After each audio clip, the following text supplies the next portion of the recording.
अस्सलाम वालेकुम। आज मैं आपको बताने जा रहा हूँ कि यूके का जो एडमिशन होता है उसका क्या प्रोसीजर है। बेसिकली किसी भी यूनिवर्सिटी में यूके की या किसी और कंट्री में भी अगर आपने एडमिशन लेना है तो उसका सेम ही प्रोसीजर होगा। अच्छा जी, ये कुछ स्टेप्स हैं जो आपने करने हैं, ठीक है, किसी भी जगह पे एडमिशन लेने के लिए। सबसे पहले ये करना है कि आपने एक स्टेटमेंट ऑफ पर्पस बनानी है, ठीक है। उसका फॉर्मेट में आपको इस जो है वो वीडियो के एंड पे शेयर कर रहा हूँ, आप उसको देख लीजिएगा और आप उसमें भी चेंजेस करके या उस तरह की बना के खुद से भी आप क्या कर सकते हैं, बना सकते हैं। जब आपने स्टेटमेंट ऑफ पर्पस बना ली, आपने अपना जो है वो पासपोर्ट वगैरह बना लिया, ठीक है। उसके बाद आपके पास अपने सारे डॉक्यूमेंट्स होने चाहिए, उनको स्कैन करके आप रख लें। द नेक्स्ट स्टेप जो होगा वो क्या होगा, आपने सिलेक्ट करनी है किसी यूनिवर्सिटी को। और यूनिवर्सिटी मैं आपको यही प्रेफर करूंगा कि क्योंकि आप यहाँ से जा रहे हैं, यहाँ से आप जाके तो आप अगर तो आपने वहाँ पे खुद अर्निंग करनी है तो फिर आपके लिए प्रॉब्लम हो जाएगी, मतलब इतनी फ़ी पे करना। तो वो यूनिवर्सिटी क्या होनी चाहिए, मिनिमम फ़ी होनी चाहिए। मिसाल के तौर पर कि नॉर्मली जो यूनिवर्सिटीज़ हैं उनकी फ़ीस होती है 10,000 पाउंड, ठीक है, पर एनम पर ईयर आपने पे करनी होती है। और कुछ यूनिवर्सिटीज़ जो होती हैं वो 2 इंस्टॉलमेंट्स लेती हैं एक साल में, ठीक है। कुछ यूनिवर्सिटीज़ जो होती हैं वो क्या करती हैं, उस फीस को 3 इंस्टॉलमेंट में आप पे करती हैं। जो देखें, बाहर जाने के लिए जो सबसे आसान तरीका है वो है आप बैचलर्स के बाद जाएं या मास्टर्स के बाद जाएं। तो जब आप बैचलर्स कर लेते हैं, मतलब आपने 16 इयर्स एजुकेशन कंप्लीट कर ली, तो उसके बाद अगर आप जाते हैं तो वो आपके पास जो होता है वो 1 ईयर का वहाँ पे एमएस का प्रोग्राम होता है। बेसिकली जो यहाँ पे आप एमफिल करते हैं वहाँ पे वो मास्टर्स के इक्वल होता है और वो 1 ईयर का होता है। और यूके का मास्टर 1 ईयर का, उसका बड़ा फायदा ये है कि आपने फीस एक ही दफा देनी है, मतलब एक ही साल में आपने पे करनी है। उसके बाद आपको अभी का जो यूके वीआई का रूल है वो 2 साल का आपको वर्क परमिट दे देते, मतलब 12 महीने आप पढ़ाई करें, अपना थीसिस वगैरह सारी चीज़ें कंप्लीट करें, उसके बाद 2 साल आप क्या कर सकते हैं, वहाँ पे जॉब भी कर सकते हैं। जबकि अगर आप एफएससी आईसीएस या जो है वो मतलब इंटर के बाद जाते हैं तो आपको 4 साल लगाने पड़ते हैं। और 4 साल आप खुद ही अंदाज़ा लगा लें, अगर आपको पर ईयर आपने 10,000 पाउंड फ़ी पे करनी है और ये मिनिमम फ़ी है, तो आप खुद ही अंदाज़ा लगा लें कि आपने 4 साल का जो है वो इतनी फ़ी पे करनी है। और पर ईयर आपको ये फ़ी पे करना आपके लिए क्या होता है, बहुत ज़्यादा प्रॉब्लमेटिक होता है। उसकी रीज़न है एक, उसकी सबसे बड़ी रीज़न ये है कि आपको क्या करना पड़ता है वहाँ पे जाके आपको ये जो फ़ी पे करते हैं जब, तो आपको अर्निंग करनी पड़ती है खुद से और आपको पर वीक 20 आवर्स आपको मिलते हैं। तो आप खुद ही अंदाज़ा लगा लें, मतलब 9.5 रुपीज़ जो आते हैं वो पाउंड पर आपको क्या मिल रहा होता है, और पे मिल रही होती है। तो ये तकरीबन आपको 800-900 पाउंड या 1000 पाउंड बड़ी मुश्किल से बनते हैं।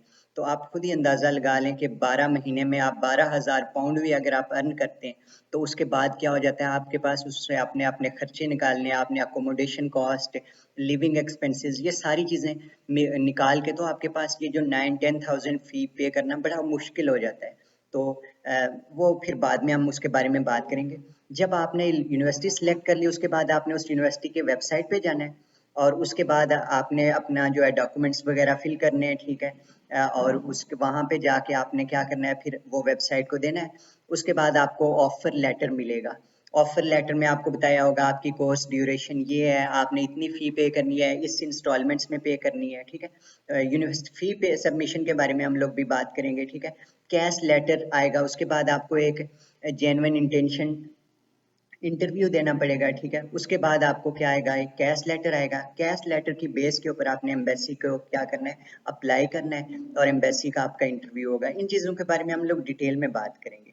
तो सबसे पहले मैं बात करता हूँ स्टेटमेंट ऑफ पर्पस के बारे में, ये सबसे इम्पोर्टेंट। मैं आपको यहाँ पे आपने उसके तौर पर काम किया, ठीक है। आपने ये चीज़ें लिखनी है, फिर आपने लिखना है कि आपको कौन कौन सी लैंग्वेजेस में काम किया आपने, अगर कोई प्रोजेक्ट किए हुए हैं, ठीक है, तो आप वो लिख सकते हैं।